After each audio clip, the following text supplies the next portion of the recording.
du Sénégal, le président Léopold Sédar Senghor, le président Abdou Diouf, le président Abdoulaye Wade.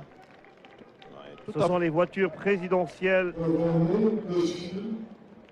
avec justement ces personnes qui ont servi à la nation en conduisant pour les différents présidents de la République du Sénégal. Oui, donc la première limousine, c'est celle du président Abdoulaye Wade. Donc on est parti donc du plus récent au plus ancien. Donc le président Abdoulaye Wade d'abord, avec deux élèves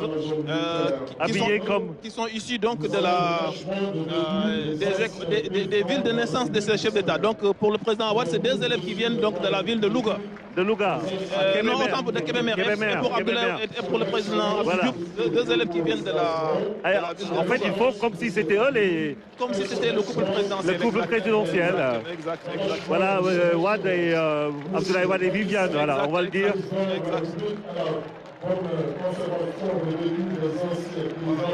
Quel bel hommage. C'est un hommage à la limite du réel. Tout à fait. Après, le président Abdoulaye Wade a regardé cette image sur la limousine.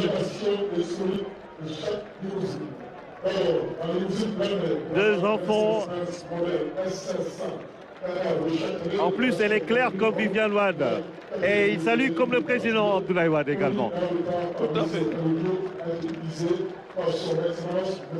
Et voici Abdou Diouf. Abdou Diouf.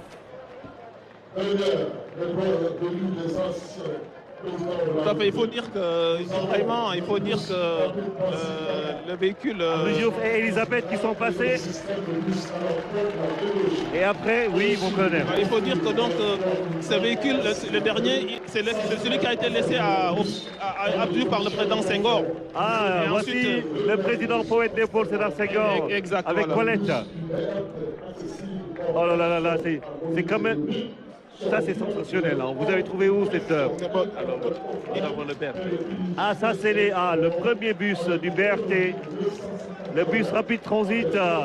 C'est dans ces bus que les populations de Guédiawaye vont voyager de Pékin, départ des Asseni, pour allier Dakar, la Médina. Ah ouais, la gare de Lat Dior. Le BRT qui est passé à Gueule-Tapée, Médina, Liberté 6, zone B. Ah, ça, c'est les bus avec Wi-Fi, climatisation. C'est le premier bus du BRT. 100% électrique. 100% électrique. Et qui va marcher sur du solaire. Hein, parce que naat moo koy dawal, énergie solaire lañ koy dawalee et am Wi-Fi bu doon lu am solo.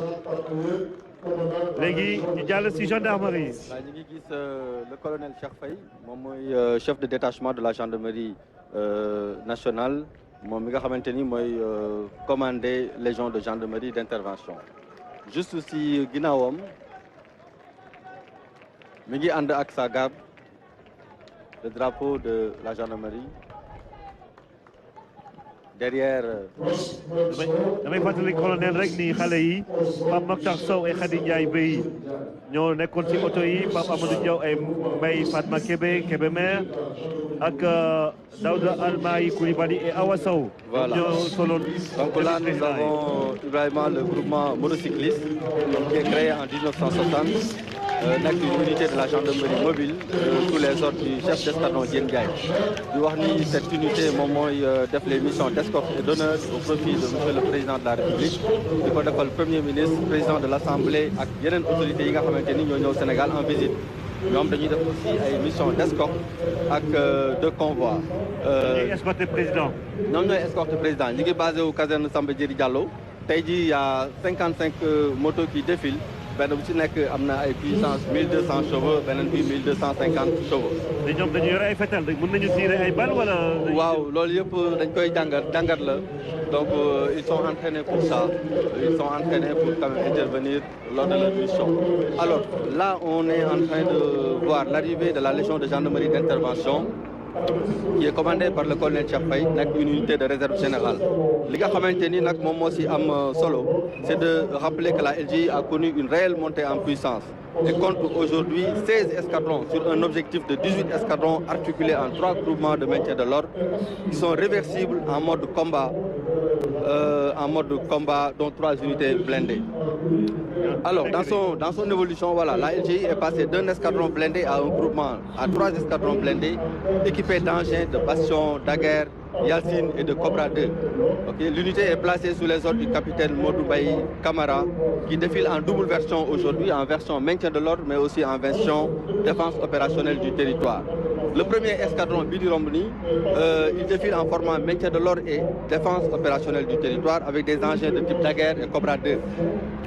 Alors le daguerre dafa nekk engin boo nga xamante ni français yi ñoo ko defar ñetti servant lay jël moom benn pilote benn chef d'engin ak benn tireur moom dañ ko defar exclusivement pour le maintien de l'ordre mu am autonomie 700 km ba pare ñu équipé ko ak lance cougar boo nga xamante ni dafay mën a tirer 12 grenades en même temps. danaa ay blindé la ñu auto waaw yëpp ay blindé la comme auto président yi. voilà ñoom ñëpp dañ leen di blindé deuxième escadron bi. nuyu Mamadou Moustapha Diallo ak Ramatoulaye Witon Sarr ñoo doon xale yi. voilà ci auto président yi aussi. voilà deuxième escadron bi mi ngi défilé en format maintien de l'ordre avec des engins blindés de type Yalcine nga xamante ni Turquie ñoo ko defar moom aussi capacité d'emport am 9 militaires lay def ci biir. am na autonomie de 700 km et nekk un engin boo nga xamante ni day jàll gee donc ndox mi bu baree ba 1 mètre mën na ko romb boo leen xoolee nii ñu jàll ñu ngi ko équipé benn arme lourde boo nga xamante ni 12-7 la mën na jël aussi yeneen type d'arme maintenant bu mujj bi nga xamante ni mooy 3e escadron bi moom mooy défilé ak engin yi gendarmerie mujjee jënd muy le Cobra 2.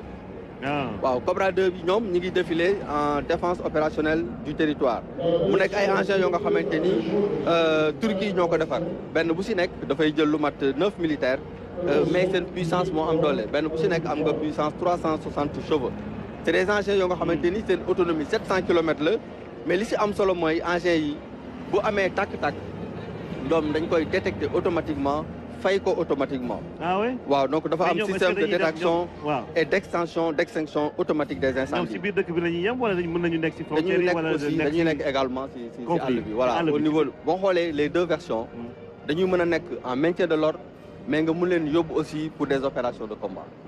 loolu mooy importance su engin blindé yi nga xamante ni moom la gendarmerie yore actuellement. ñi nga gis ni c'est les Cobra 2.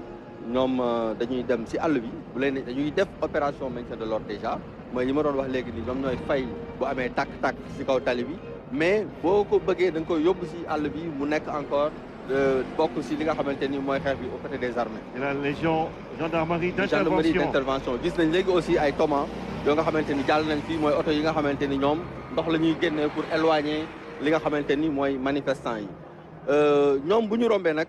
li ci tegu mooy version portée bu LGI version portée bi ñoom dañ leen a dugal ci ay oto yoo nga xamante ni ay Iveco la ñu ay minibus ñoom li ñuy wax capitaine Aliou Mal moom moo nekk ci kanam mu nekk ay oto yoo nga xamante ni ay minibus la mais version 4x4 lay dawee waaw oto yooyu aussi on les a conçus exclusivement pour le maintien de l'ordre benn bu ci nekk mën nga jël lu mat fukki nit ak juróom-ñaar yoo nga xamante ni ku ci nekk day yore sa équipement complet donc mu nekk oto yu bees yoo nga xamante ni yu am solo la pour le maintien de l'ordre bu ci nekk aussi dañ koy monter li nga xamante ni mooy trappe de tir trappe de tir mooy permettre ñu mën a nekk ki nekk ci biir mën a lancer ay grenades pour mën a tenir à distance bu fekkente ni dafa am ay manifestants